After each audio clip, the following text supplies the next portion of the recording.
మహారాష్ట్రలో చాలా ఆసక్తికరంగా ఎన్నికలు ముగిశాయి. ముఖ్యంగా ప్రధానంగా పోటీ చేస్తున్నటువంటి 2 కూటములు అంటే మహాయుతి మరియు మహావికాస్ అఘాడీ. ఈ 2 కూటములు ఆధిపత్యం కోసం చాలా తీవ్రంగా పోటీ ఇచ్చాయి.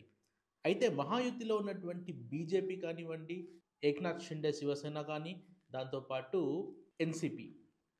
సో, ఈ 3 పార్టీలు ప్రధానంగా మహాయుతి కూటమిలో ఉన్నాయి. ఇక మహావికాస్ అఘాడీలో కాంగ్రెస్ పార్టీ కానీ, ఉద్ధవ్ ఠాక్రే శివసేన కానీ, దాంతో పాటు శరద్ పవార్ ఎన్‌సీపీ కూడా ప్రధానంగా పోటీగా ఉన్నాయి. అయితే ముఖ్యంగా ఈ ఎన్నికలు చాలా ఆసక్తికరంగా గడిచాయి. దాంతో పాటు ఎవ్వరు కూడా అంటే ఏ సర్వే కూడా తేల్చనటువంటి ఒక కన్‌ఫ్యూజన్‌లో ఉన్నదన్నమాట మహారాష్ట్ర. ఎందుకు ఈ విషయం చెప్తున్నానంటే, ఇక్కడ వార్ వన్ సైడ్ లేదు అనేటువంటి విషయం మాత్రం స్పష్టమైపోయింది. అటు బీజేపీ పార్టీ మాత్రం ఖచ్చితంగా చెప్తుంది మేము విజయం సాధిస్తాము అని. కానీ at the same time Congress కూటమి, మహావికాస్ అఘాడీ కూటమి కూడా చాలా కాన్ఫిడెంట్‌గా ఉంది. ఈసారి ఖచ్చితంగా మహారాష్ట్రలో తప్పకుండా విజయం సాధిస్తుందని కాంగ్రెస్ పార్టీ నుంచి లేదా ఉద్ధవ్ ఠాక్రే పార్టీ నుంచి లేదా శరద్ పవార్ నుంచి చాలా గట్టి పోటీ ఇవ్వడం జరిగిందని, ఖచ్చితంగా ఈ కూటమి అధికారంలోకి వస్తుందని చెప్పి వారు కూడా చెప్పడం జరుగుతుంది. అయితే బీజేపీ గత 5 సంవత్సరాల నుంచి ఏదైతే రాజకీయం నడిచిందో మహారాష్ట్రలో అంటే ఏక్నాథ్ షిండే ముఖ్యమంత్రి అవ్వడం, ఉద్ధవ్ ఠాక్రే ముఖ్యమంత్రిగా దిగిపోవడం, ఇవన్నీ కూడా ఆ రాష్ట్ర రాజకీయాల్లో చాలా ఆసక్తిగా మారాయి. అయితే మొన్న జరిగినటువంటి లోక్సభ ఎన్నికల్లో బీజేపీకి ఒక పెద్ద దెబ్బ తగిలిందని చెప్పవచ్చు. సో, అటువంటి దెబ్బని తట్టుకొని ఎలాగైనా బీజేపీ కూటమి అంటే బీజేపీ, ఏక్నాథ్ షిండే శివసేన, దాంతో పాటు ఎన్‌సీపీ ఈ 3 పార్టీలు కలిసినటువంటి కూటమి ఖచ్చితంగా మళ్ళీ విజయం సాధిస్తుందనేటువంటి ధీమా వ్యక్తం చేస్తున్నప్పటికీ ఇక్కడ సర్వేలు మాత్రం చాలా ఆసక్తికరంగా వచ్చాయి. ముఖ్యంగా కాంగ్రెస్ పార్టీ నేతృత్వంలో ఏదైతే కూటమి ఉందో ఆ కూటమి ఖచ్చితంగా అధికారంలోకి వస్తుంది అని చెప్పి కొన్ని సర్వేలు చెప్తున్నప్పటికీ, కొన్ని సర్వేలు మాత్రం మహాయుతి కూటమే మళ్ళీ అధికారంలోకి వస్తుందని చాలా ధీమాగా వ్యక్తం చేస్తున్నారు. అయితే ఇక చూడాలి ముఖ్యంగా మహారాష్ట్ర రాజకీయాల్లో ఎందుకంత ఆసక్తి.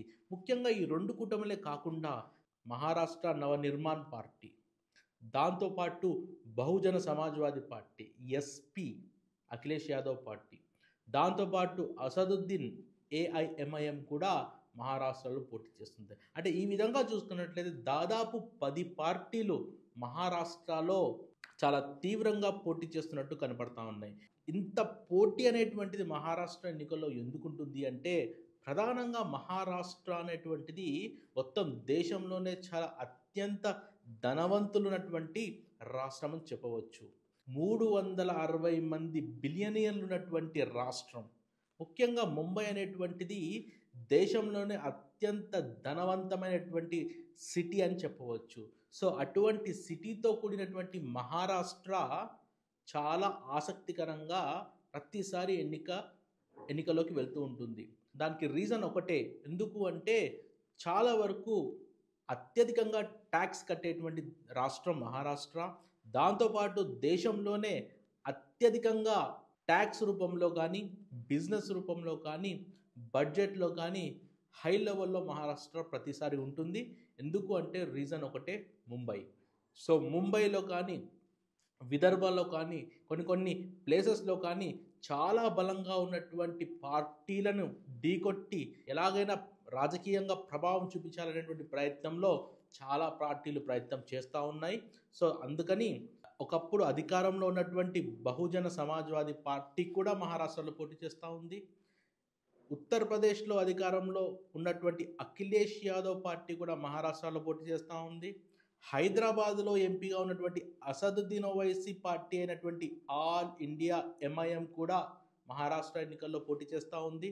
దాంతోపాటు శరద్ పవార్ ఎన్‌సీపీ, దాంతోపాటు బీజేపీ, కాంగ్రెస్, ఉద్ధవ్ ఠాక్రే శివసేన, ఏక్నాథ్ షిండే శివసేన, ఈ విధంగా చెప్పుకుంటూ పోతే దాదాపు ఒక డజన్ పార్టీలు మహారాష్ట్ర ఎన్నికల్లో పోటీలో ఉన్నాయి. సో, ఇంతటి ఆసక్తికరమైనటువంటి పోటీ ఉన్నటువంటి మహారాష్ట్ర ఎన్నికలు ముగిశాయి. అంటే పోలింగ్ ముగిసింది. ఇక రిజల్ట్ ఒకటే మిగిలి ఉంది. చూడాలి ఎవరు అధికారంలోకి వస్తారు. ఇంకా ఒక్కటి మాత్రం నిశ్చయం, ఏ కూటమి అయితే అధికారంలోకి వస్తుందో ఖచ్చితంగా దాని యొక్క ప్రభావం దేశ రాజకీయాలలో కూడా పడబోతా ఉంది. ఒకవేళ గనక మహారాష్ట్రలో గనక కాంగ్రెస్ కూటమి అధికారంలోకి వస్తే గనక బీజేపీ గ్రాఫ్ కూడా కొంతవరకు పడిపోయే అవకాశం ఉంది. దాంతోపాటు దీని యొక్క ప్రభావం ఖచ్చితంగా దేశ రాజకీయాల్లో కూడా ఉండబోతా ఉంది. ఎట్ ద సేమ్ టైం ఒకవేళ బీజేపీ కనుక మళ్ళీ అధికారంలోకి వస్తే, అంటే ఆ కూటమి ఏక్నాథ్ షిండే ఉన్నటువంటి పార్టీతో కూడినటువంటి ఏదైతే మహాయుతి కూటమి ఉందో, బీజేపీ, ఏక్నాథ్ షిండే, ఎన్సిపి, ఈ మూడు కలిపి ఉన్నటువంటి కూటమి మళ్ళీ అధికారంలోకి వస్తే కనుక బీజేపీకి మరింత బలం చేకూరే అవకాశం ఉంది. ఏది ఏమైనప్పటికీ మహారాష్ట్ర రాజకీయాలు, మహారాష్ట్రలో జరిగేటువంటి ఎన్నికలు దేశ రాజకీయాల్లో ఖచ్చితంగా ప్రభావం చూపిస్తుంది అని చెప్పడంలో ఎటువంటి అనుమానం లేదు. చూడాలి మహారాష్ట్ర ప్రజలు ఏ విధంగా ఏ ఒక్క పార్టీకి బలమిస్తుందో, ఏ ఒక్క పార్టీ అతిపెద్ద పార్టీగా అవతరించబోతుందో చూడాలి.